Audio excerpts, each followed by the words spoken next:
Hello అండి అందరికీ. నేను క్యాజు చపాతీ ఎలా చేస్తానో మీకు కూడా చూపించేస్తాను. ఏ కర్రీ కూడా అవసరం లేదు, అలాగైనా తినొచ్చు. ఇప్పుడు వరకు క్యాజుని తీసుకొని చపాతీ కర్రతో ఈ విధంగా క్రష్ చేసి ఒక బౌల్లో వేసి పెట్టుకున్న తర్వాత ఒక 2-3 ఎండుమిరపకాయలు, చిల్లీ ఫ్లేక్స్ ఎలా ఉంటాయో ఆ సైజులో కట్ చేసుకోండి. ఇవి కూడా ఒక బౌల్లో తీసి పక్కన పెట్టేసుకోవాలి.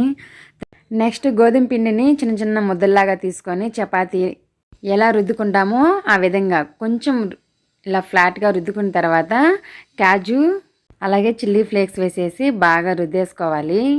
ఇప్పుడు బాగా వేడిగా ఉన్న పెనం పైన వేసేసి ఆయిల్ వేసుకుంటూ 2 వైపులా కాల్చుకోవడమే. మీడియం ఫ్లేమ్లో చేసుకోండి, హై ఫ్లేమ్లో పెడితే ఒకవేళ కాజు తొందరగా మాడిపోయే అవకాశాలు ఉన్నాయి.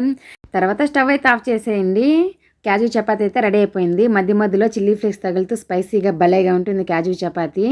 పిల్లలకి పెద్దవాళ్ళకైనా లంచ్ బాక్స్లో పెట్టి పంపించవచ్చు. సూపర్గా ఉంటుంది రెసిపీ.